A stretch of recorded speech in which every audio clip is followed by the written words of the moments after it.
Assalamu alaikum.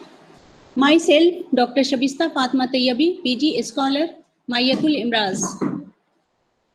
Fourth portion Pakwara is going on 21st March. Today is the last day of fourth portion Pakwara. On this occasion, my topic is foods to avoid during pregnancy. Human being या किसी भी living organism में जो होता है food जो important component होता है, चाहे तो नॉर्मल फिजियोलॉजिकल फंक्शन के लिए या रिप्रोडक्शन के लिए या उसको सर्वाइवल के लिए उसको फूड नेसेसरी होता है। बॉर्न से लेकर के डेथ तक कोई भी फूड जो होता है कोई भी इंसान के लिए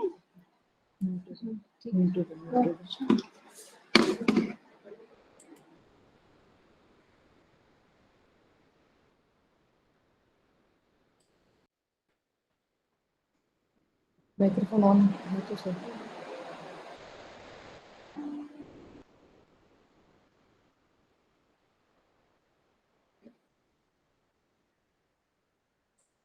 डिफरेंट एज में different types of food different amount में होना चाहिए। जैसे कि बॉर्न से डेथ तक जो होता है कोई एक फूड बेनिफिशियल नहीं होता है। किसी एज में कोई फूड बेनिफिशियल होता है तो किसी एज में जो होता है वो नुकसानदेह होता है। हमें जो प्रेगनेंसी में जो फूड देते हैं वो नॉर्मल जो सिचुएशन होता है उससे थोड़ा डिफरेंट होता है, क्योंकि इसमें जो फूड देते हैं इसमें चाहिए नॉर्मल फिजियोलॉजिकल फंक्शन के लिए भी फूड की नीड होती है, फिर प्रेगनेंसी कैरी के लिए फूड की नीड होती है और फीटस के ग्रोथ के लिए नीड होती है। और in the period of pregnancy a fetus develops inside a woman's womb. The nourishment of fetus is depends upon maternal dietary intake. fetus का nourishment जो है completely depend करता है maternal nutrition पे, कि जो भी माँ ग़िज़ा खाएगी उस हिसाब से उसका ग्रोथ होता है। A healthy and hygienic diet and drink needed for the proper development of fetus. A wrong diet or drink taken by mother may impart hazardous effect on fetus or mother or both. हमारे ग़िज़ा का जो basic component होता है वो carbohydrate, protein और fats होता है। उसके अलावा ट्रेस एलिमेंट्स होता है जिसमें vitamins, micro elements, micro component में हो गया ये विटामिन्स और ट्रेस एलिमेंट जो होता है प्रेगनेंसी में ज़्यादा नीड होता है। और अगर कार्बोहाइड्रेट, प्रोटीन और फैट्स अगर कम मात्रा में लिया जाए तो हजार्डस नहीं होगा इसके लिए, फीटस के लिए। लेकिन कोई ऐसा डाइट जो प्रेगनेंसी में नहीं लेना है और प्रेग्नेंट लेडी ले रही है तो वो हजार्डस इफेक्ट हो सकता है इसके लिए, फीटस के लिए। Nutrition during pregnancy. A well-balanced diet for pregnant women is one that includes foods from all food groups in appropriate amount so as to ensure proper nutrition.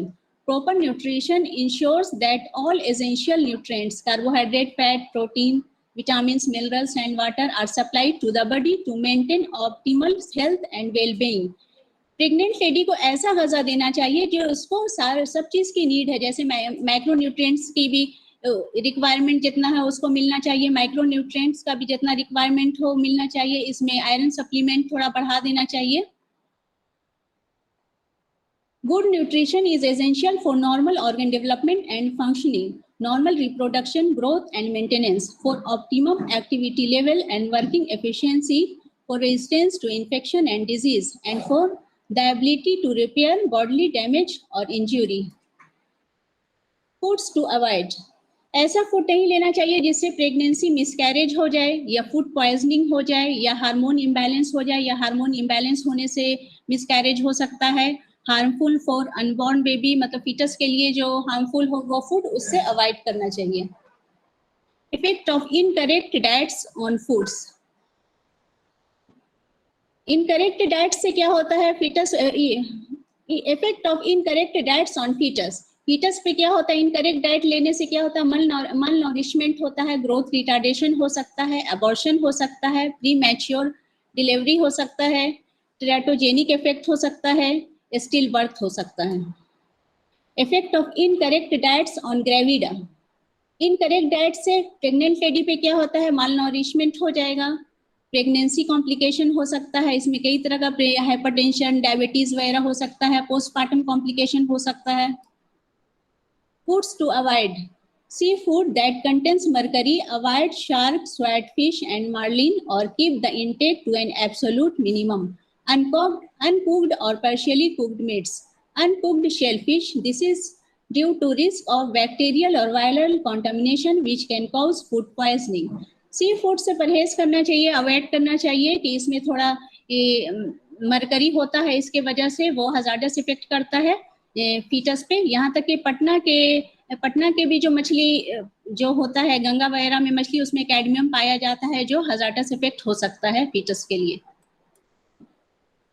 Foods to avoid, raw eggs avoid करना चाहिए क्योंकि इसमें जो highly contamination होता है virus और bacteria का, जो टॉक्सोप्लाज्मोसिस वगैरह ये कर सकता है, काउज कर सकता है। Soft mould ripened cheeses such as brie and camembert carry a risk of listeria contamination. Listeria is a group of bacteria that can cause potentially fatal infections in pregnant people and their babies. जो Listeria infection जिसको होता है उसको listeriosis कहते हैं। वो baby को listeriosis में क्या होता है, थोड़ा सा मेंटल अपसेट हो जाता है, उसमें सीजर्स आते हैं, उसमें कई तरह का डिस्टर्बेंस, ब्रेन और ब्लड में इन्फेक्शन हो जाता है, उसके वजह से कई सारा प्रॉब्लम बच्चे में आ सकता है। अल्कोहल तो ऐसे किसी भी हेल्दी मैन के लिए भी वो सेफ नहीं है। अल्कोहल का कोई भी अमाउंट, कोई लिमिट नहीं है जो प्रेगनेंसी में सेफ है या नहीं है, इसलिए अल्कोहल को कंप्लीटली अवॉइड करना चाहिए प्रेगनेंसी में।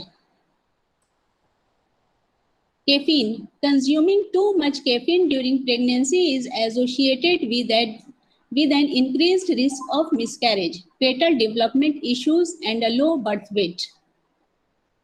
कैफीन का बहुत माइन्यूट अमाउंट जो है कि प्रेगनेंसी में ले सकते हैं, जैसे बिलो 200 मिलीग्राम के अप्रॉक्स जो सेफ है, उससे ऊपर अगर लेते हैं तो वो अनसेफ हो सकता है, मिसकैरेज, फीटल डेवलपमेंट, IUGR हो सकता है।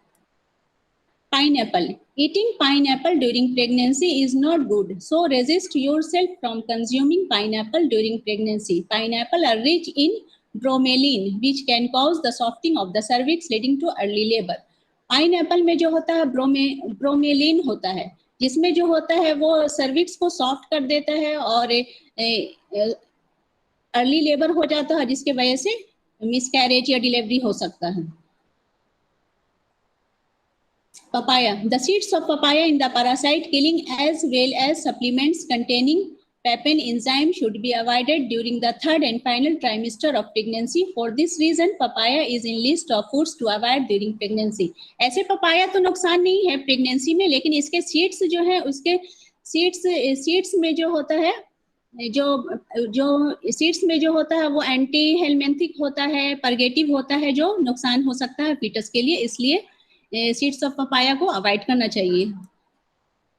Grapes, generally the high amount of resveratrol present in grapes, this chemical can cause toxicity for the expectant mother, but eating grapes during pregnancy can also give you vital nutrients like vitamin A and C, hence use with caution. Avoid unwashed raw fruits during pregnancy. Fruits जो होता है, fruits vegetable जो highly contaminated होता है, उसमें bacteria, virus भी हो सकता है और उसमें बहुत सारे पेस्टिसाइड्स होते हैं। मतलब कल्टीवेशन से लेकर के मार्केट में आने तक कई प्रोसेस से गुजरता है, जिसमें पेस्टिसाइड होने का काफ़ी चांसेस होता है, इसलिए उसको वॉश करके खाना चाहिए और वॉश डिटर्जेंट या सोप से नहीं करना चाहिए। फ्रूट्स वेजिटेबल को आधा घंटा अगर भिगो दे पानी में तो बेटर होता है, क्योंकि ऑर्गेनिक सॉल्वेंट जो होता है वाटर में निकल जाता है, वाटर सॉल्युबल होता है organic solvent. Food in first trimester जो होता है ऑर्गेनोजेनेसिस का पीरियड है, इसमें जो है केमिकल बेस्ड डाइट और ड्रग्स नहीं देना चाहिए, और इस पीरियड में फर्स्ट 3 मंथ में जो होता है मेन इंपॉर्टेंट सबसे होता है 9 मंथ में, इसमें ऑर्गेन बनता है, इसलिए कोई भी केमिकल बेस नहीं देना चाहिए। बहुत ज़्यादा तो फॉलिक एसिड वगैरह दे सकते हैं और बस। और कोई भी केमिकल्स नहीं देना चाहिए, खाने में भी ध्यान से सारा फूड देना चाहिए। A prenatal supplement contains all the necessary nutrients, जैसे फोलेट हो गया, Colin, vitamin B12, iron, vitamin D, vitamin A, magnesium, zinc, omega 3s। Weight gain जो होता है प्रेग्नेंट लेडी में नॉर्मली 10 से 11 kg होता है, लेकिन जहां तक है कि जिसका BMI कम होता है उसका वेट गेन ज्यादा होना चाहिए, और जिसका BMI ज्यादा होता है उसका वेट गेन, जिसका BMI कम होता है उसका वेट गेन ज्यादा होना चाहिए, और जिसका BMI ज्यादा होता है उसको वेट गेन कम होना चाहिए। टेम्परामेंट ऑफ डाइट, ऐसा कोई भी गजा नहीं देना